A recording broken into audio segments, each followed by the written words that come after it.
जी हो गया कोई 3-4 दिन हो गया इधर आए। तो क्या करें, उधर हमारा गुजारा ही नहीं होता। रहते किस इधर, कोई किसी ने और आपको, जगह नहीं, कुछ क्योंकि नहीं। पिछले लगातार अगर 2-3 दिन की बात करें तो लगातार काफ़ी बारिश हो रही है। क्या किसी के थ्रू आपको कहा गया कि आप यहाँ आ जाएँ ताकि जी आपको। सरपंच साहब ने कहा। कौन से सरपंच साहब? धीरज शर्मा। जी, जी। हाँ, उन्होंने कहा निकलाओ नदी के किनारे, उधर मत रखो। मुझे एक तो बात हम बताओ, क्या, आपका घर नदी के उस पार है। मुझे एक बात बताओ, यहाँ आप किसके घर रह रहे हैं? इधर है पड़ोसी, उनके घर हमको दीन है। तो आपके उस घर में जो माल मवेशी थे, आपका राशन था, सारा उधर ही था? सभी सभी कुछ उधर ही है। हमारे जो मुर्गे हैं वो भी उधर ही रहे। हम गरीब हैं, कुछ भी नहीं हमारे पास, सब कुछ उधर ही रह गया। यानी आप किसी के सहारे यहाँ पर रह रहे किसी हैं। किसी के सहारे पे। प्रशासन से क्या अपील करेंगे आप? क्या करें, सोच लो क्या करें अब। सरपंच साहब को बोलो क्या करें।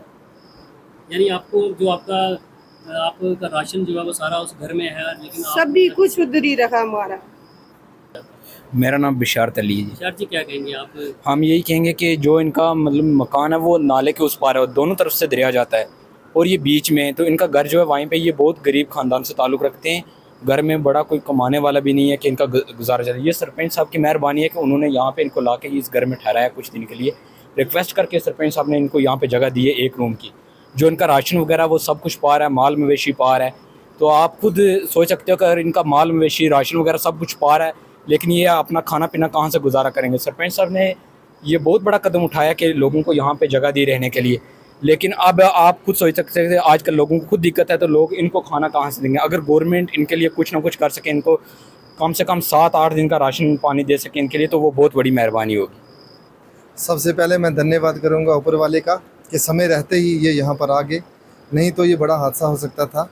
हर साल जब भी कहीं फ्लड आता है तो इनके ऊपर खास करके, इनकी कोई भी, मुझे नहीं लगता कि इनकी जहाँ ये रह रहे हैं ये वहाँ भी ये किसी की जगह में रह रहे हैं। तो मैं डिस्ट्रिक्ट एडमिनिस्ट्रेशन से यही अपील करूँगा कि खास करके जो नदी के किनारे जो लोग रह रहे हैं उनके लिए स्पेशल कोई ना कोई स्कीम जो है वो की जाए। खास करके जिन लोगों के जगह नहीं है उनको कम से कम जो है वो 5-5 मरले जो है इसके ऊपर, खास करके जो अभी जो मौसम चल रहा है, 5-5 मरले जो है इनको ज़मीन दी जाए, ताकि अगर इनकी ज़मीन होगी तो हम इनके केस भी कर सकते हैं, मकान के PMAY में डाल सकते हैं और भी हेल्प हम कर सकते हैं। आज तो चलो कोई बात नहीं, 5 से 10 दिन के लिए यहाँ पर ये मौके रहते हुए आ गए हैं। आज से 4-5 साल पहले ये एक बार ये फंस गए थे पानी के बीच में। पूरी SDRF की टीमें या पुलिस या जो पूरे जितने भी जो अधिकारी यहाँ पर आए थे, और इतना पानी भी नहीं था उस समय, पानी भी कम था। आज तो बहुत बड़ा फ्लड यहाँ पर आया है।